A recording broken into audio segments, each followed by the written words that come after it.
Today, my guest is Ashley Martin, and she specialized in soft skills for leaders. How are you today, Ashley? I'm doing well. How are you? I'm doing lovely. Ashley Martin is a principal consultant of Leadership Lady. This is a training and development company focused on helping people and organizations close their leadership and soft skill gaps to improve operational efficiency.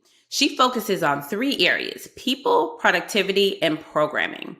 Leadership Lady works collaboratively with individuals and teams to save money, reduce turnover, and reach their goals. Prior to training and consulting, Ashley was an educational leader in the public education system. She has a master's in educational leadership and has authored the book Focus: Productive Leadership in Action. She has a heart for leaders and the next generation. She believes you learn something new every single day. So, you were once a educator and then you moved into educational leadership. How did you transition into Leadership Lady? Wow. Well, I that's a good question. I it's a good question and it's one that makes you reflect on your journey. I came to Leadership Lady bringing all the skills that I learned from education with me. My teaching skills, my training skills, the coaching skills, and brought all those things with me. The business was actually birthed from the book. And so that was the Mm. springboard by which Leadership Lady came. I wrote the book while I was still in education and I was in administration, but I also was in leadership in some other areas as well, outside of my, 9 to 5. One thing that I noticed was that people needed help focusing. They would get distracted by different things that were happening culturally within the organization or just by habits. And I remember during a training one time with a group of volunteers I worked with, um, I I said, guys, you're gonna make me write a book for you one day. I really need you to focus on what's really important right now. And at that point in time, it was the children that were being taught because there's a lot of stuff just happening, things that happen in organizations and when you're working with people. And I say, right now, all I need you to do is focus on the kiddos. Let me handle the other stuff. Mhm. And guess what? I was speaking that book into reality. And so the book came first. And then from the book, I got requests to come and do trainings on the principles that were in the book. And I said, hey, Mm. one thing led to another. I was like, this could actually be a business. And so that's what happened. And it's just been a journey since then. Awesome. I love it. And focus, I think so many times as leaders, we don't focus because we have to be the strategic arm. We have to be thinking 5 steps ahead, but you have to kind of peel back those layers and really focus. And a part of focusing is focusing on those soft skills, how we can use the soft skills that a lot of times, kind of go to the wayside because we're thinking about closing a sale or leading the team or hitting the revenue. So tell me, what is your first tip on how people can increase their sales? Wow. Communicate. And I know we hear that word often. I know you hear, oh, communication is important. It's essential. It is. It can literally be the difference between life and death. But the thing I want to bring to light about communication is really clarifying your message and listening well. Hmm. Listening well. Listen for what people are actually saying. Listen to some of the things that they're not saying. Listen really well. So what do you think is one of the biggest barriers people have when they're trying to communicate? I think I will go back to listening because sometimes I believe we listen with the intent to respond and not to actually understand what someone is saying. So sometimes in our listening and in Mm. our conversations with people, we need to slow down a little bit and not be so quick to have a rebuttal or a response. Let's first try to understand, what is this person, where they're coming from, what's their perspective? Maybe why do they think the way that they think? Why are they saying what they're saying? And when you find out a little bit Right. more about a situation or a person or their background or your client or your customer, then you'll be able to better respond to them as opposed to just, oh, here's my Mm. rebuttal or here's my response. So I think sometimes we don't We don't listen with the intent to understand first. Then you know how to respond. So listen with the intent to understand. I love that. So, what is your second tip? Second tip is collaborate. Collaboration is extremely important. No man is an island, and I write about this in my book. Nobody's here by themselves. We cannot do life by ourselves. And so, if there is something that you need help with, somebody like you, Wesleyne, you help people transform their sales. Reach out to that person. If you need someone to help you with teamwork and collaboration and productivity, reach out to me. But where you find where there's a gap that needs to be filled, reach out for help. You're here on earth with a lot of people. So there's somebody within your sphere of influence, somebody in your phone, somebody on your LinkedIn, account, your connections within LinkedIn that can help you where you may not be that strong in that area. So reach out and collaborate. So, a lot of times as leaders, we feel that we have to be the authority and we have to know everything.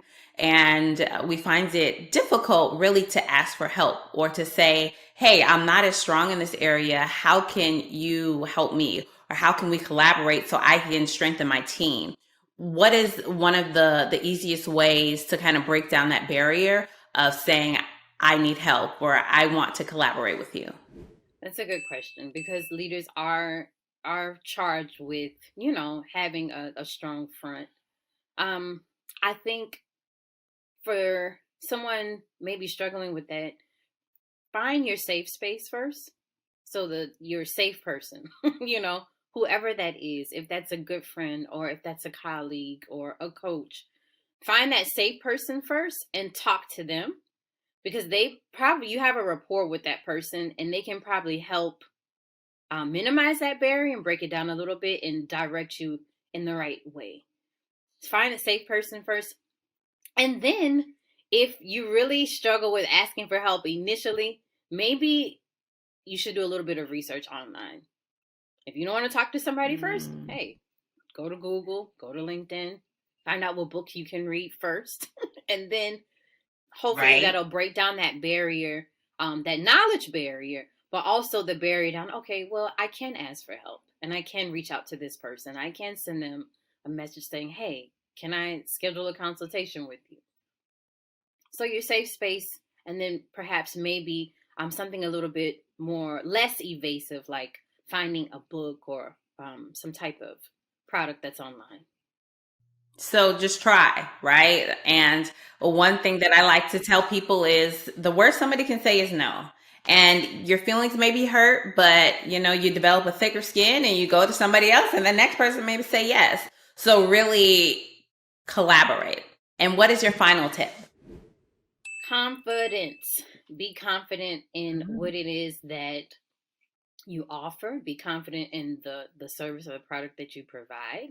And if you need help with confidence, practice, practice, practice, practice, practice it. If it's practicing your pitch, if it's practicing how you have a sales call, but practice until you get it down, until a way that you're empowered and you have the confidence that you need to be able to go out there wherever there is for you and show up and service people who need your help.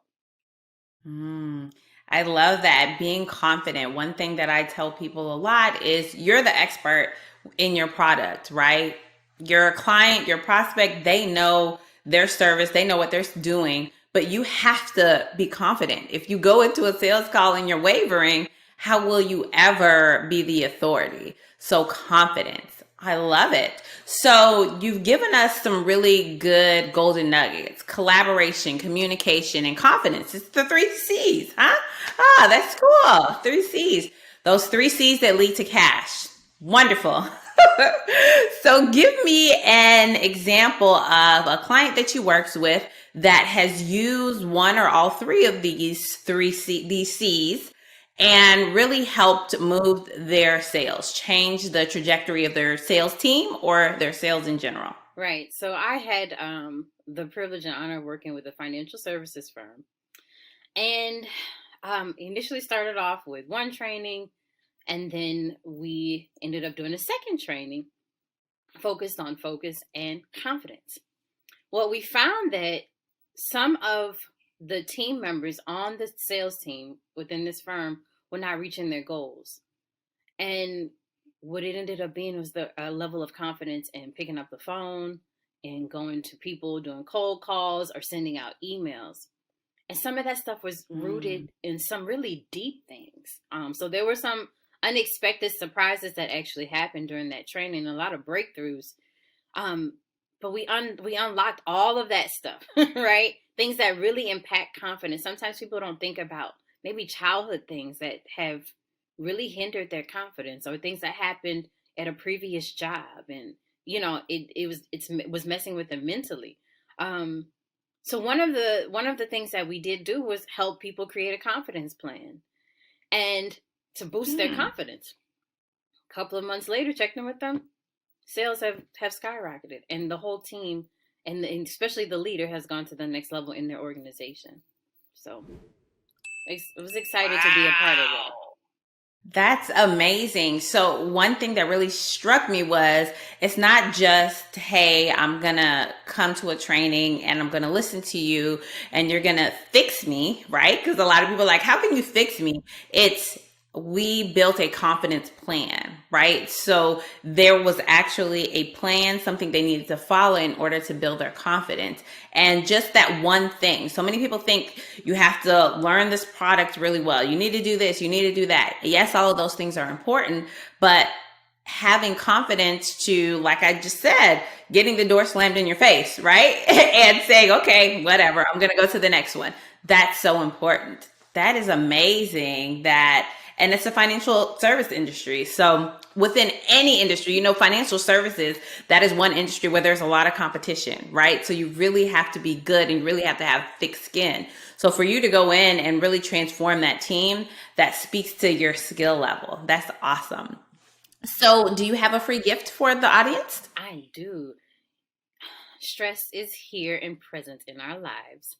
And I'm a big believer that while we can't eliminate stress that comes with life, we can help manage it. So I have a free ebook called 20 Ways to Stress Less. And you can go to my website, www.leadershiplady.com, and they can find the ebook there. Awesome. That sounds amazing because stress is so prevalent. Doesn't matter when it is, what time of year, early year, end of year, we all have stress. And so 20 ways, I can imagine that, you can just read the ebook and implement one or two ways quickly. Right. And what is the best way for people to get in contact with you? They can find me on my website. Again, www.leadershiplady.com. Email me info@leadershiplady.com or reach out directly to me via phone, 832-827-4539. You can text or leave a message. I love it. She said, hey, if you want to talk to me, give me a call. I love it. Just put it all out there. Thank you so much, Ashley, the Soft Skills Strategist, for coming on and speaking to our audience.